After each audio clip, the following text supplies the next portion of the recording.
Thank you for joining us again. Well, in less than 2 weeks, former President Olusegun Obasanjo has come out to criticize the Jonathan administration. His first criticism is that the performance of the president is below average. The latest one is that there is huge corruption under the Jonathan administration. And on the issue of insurgency, the general blamed the president for delaying in tackling the menace in the early years of the Boko Haram activities. You remember the Obasanjo open letter to Jonathan and the details of that document. It was just around the mid of this year where there have been several reactions on President Jonathan's stance. Some believe he is not done any better, or perhaps Jonathan administration has surpassed whatever Obasanjo did when he was in office for 8 years. On the program tonight, we'll take a look at the issues, the critic, and the way forward. I have joining me a delegate to the National Confab, Mr. Yunka Odumaki. Thank you for joining us on the program. My pleasure. Good day. Let me start by asking you, what do you make of Obasanjo's statement rating of Jonathan administration as below average? Well, I believe that former President Obasanjo, in his usual characteristic manner, is trying to launder his own image and try to bring himself back to the consciousness and to remain relevant, because he has lost control. And it does no criticism for altruistic purpose. I said last year, when he started all this, that look, anytime Obasanjo begins to do this kind of thing, is that he's looking for relevance, he's lost control, or there's some sinister plots in the offing. And in most climes, even in America, we've had Clinton saying it, you had Bush saying it, why they are not criticizing Obama. As former president, they have normal channels to reach the incumbent. But I think that because Obasanjo has kind of lost control, all their thoughts in 2007, and in fact was said all over town, that to say, oh, he will rule Nigeria for more time, after it was the 9th term. But now that he has lost control, he's not saying anything in the interest of you and I. In fact, there's no doubt that we have challenges in our country today. No patriot will deny that. But Obasanjo cannot remove himself from many of the crises we are facing today. But you know, the question is, with the caliber and the pedigree of a former president, someone who was a former head of state, a general in the Nigerian army, the kind of situation that we face in the country at the moment in terms of insurgency, and someone who has been the president since the dispensation from 1999 for 8 years, he was a president. You think he doesn't have the right and the freedom to speak freely about what he thinks on the development of this country? Well, as a citizen of Nigeria, if President Obasanjo were any other citizen, of course, he's entitled to his opinion, to express them anytime, anyhow. But when you look at this, a man that governed this country for 80 years, and I remember his other shots to know the records of his performance. If you start with insecurity, the gestation of what's called Boko Haram today started under Obasanjo. What do you mean? How do you mean by that? When the governor of San Fernando started Sharia in 2000, Obasanjo turned the other eye. Don't forget that what to call Boko Haram phenomenon today started in 2002. But Sharia wasn't a bad thing. We've seen it happen in some other countries. It's somewhat legalized. We have Sharia courts, and it doesn't disturb any other state. Some state adopted it too.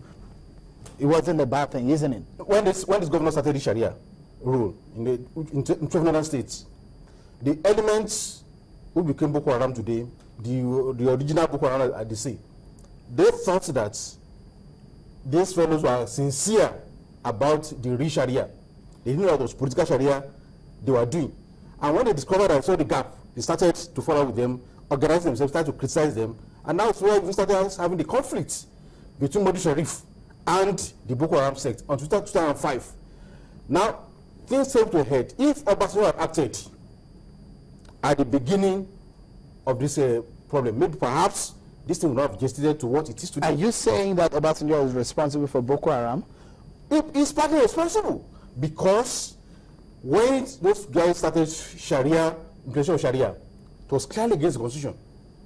Obasanjo, as the president of Nigeria, had a duty either to Nigeria to go to Supreme Court to interpret what those guys are doing, whether it's consistent with the constitution of Nigeria. He never did such thing. And in any case, part of the problem is talking about handling this Boko Haram today. It has come out clearly, even by the Western authorities, that the last time Nigerian military bought had serious weapons and equipment was 1903 under Shagari. So what has happened to defense budgets since 1984 to now? Obasanjo was president for 80 years. What happened to defense budgets in all those 8 years? If he and those before him had equipped the military, look at our boys, either the police or the soldier army, they go on peace operations, United Nations operations, they win medals. In Sierra Leone, our boys flush out those insurgents. They are well armed. Why are they facing challenges in their own country? Because the kind of weapons they need. When you go to the military in 1983, that was when you had all these NNS, the Dalato Olusegun and the rest of them. But between then and now, the military was not equipped. What happened to the defense budget? So we should ask Obasanjo himself to account for what happened to defense budget in 8 years of his rule as president of this country. Are you saying that Obasanjo failed as a president? Totally. No credit to him. No credit to the person who established the EFCC, the ICPC, the person who came out to say he wanted to fight corruption in this country. That's very, very, very good. Obasanjo was the Nigerian director of Transparency International before he became president in 1999. It was under Obasanjo that Nigeria was rated the most corrupt country in the world. And let's not forget in a hurry, Halliburton, Siemens, Transcorp. Under President Obasanjo, we had a situation where, don't forget, in the year 2000, where money was displayed on the table of National Assembly. These are bribes from Obasanjo to remove Gani Naba. In 2006, what happened in third term? We saw the way, at least we have had allegations, and we have senators that come out to say that we collected money, 50 million naira each. Wabara came out to say it was about 250 million naira. Money was distributing money to pervert the constitution. Don't forget 2005. But these are not founded. These are not on the table. There are no facts to back this. These are just rumors. These are just hearsay. You have had people who are that assembly who have come out that they have money. Wabara came out to say he was offered 250 million naira. Now the money that was displayed on the table of the House of Reps, this was not a rumor. In 2005, when Transcorp was launched, don't forget, Transcorp was launched in the villa. In one day, Transcorp was awarded 4 oil blocks. The late Uganda went to court.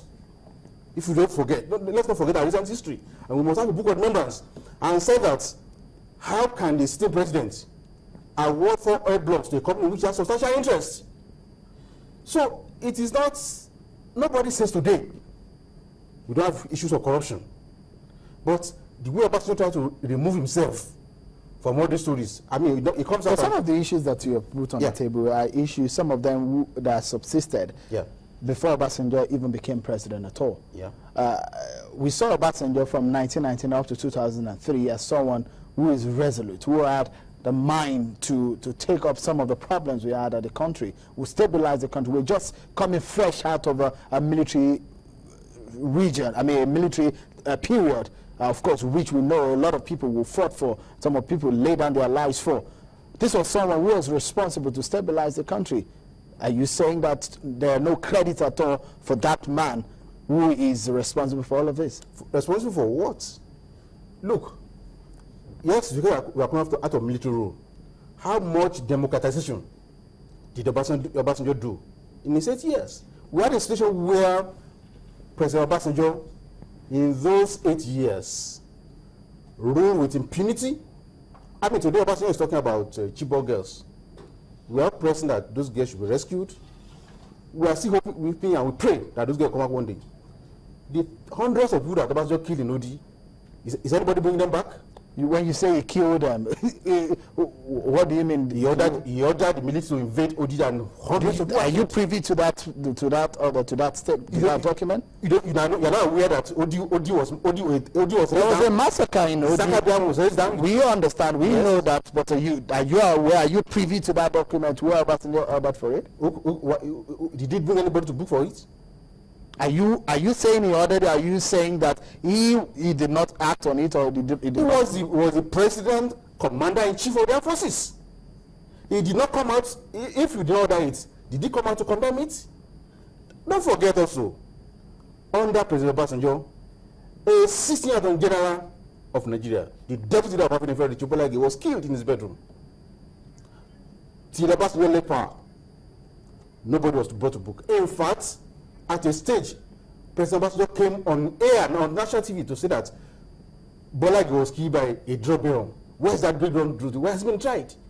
We have Mashahari, Dukibo, all of them. This is modern just a moment, Mr. Odumakin. Let's take a look at the very first statement attributed to former President Olusegun Obasanjo at a book festival in Abeokuta in Ogun State. And this is what he said when he was asked about the current administration and its performance. He said, referring to President Jonathan now, he said his performance is below average. I will not accept responsibility for his performance. There is nobody that gets such a position without being helped. Rather than take blame for bringing Jonathan to power, I should be taking credit. What do you make of this statement? Well, from there, say that there is nobody that gets to such a position without being helped. So you do not see Obasanjo coming out to point out some of the problems in the country as a way of trying to help. It's clear from his statement that what he's doing is just vendetta.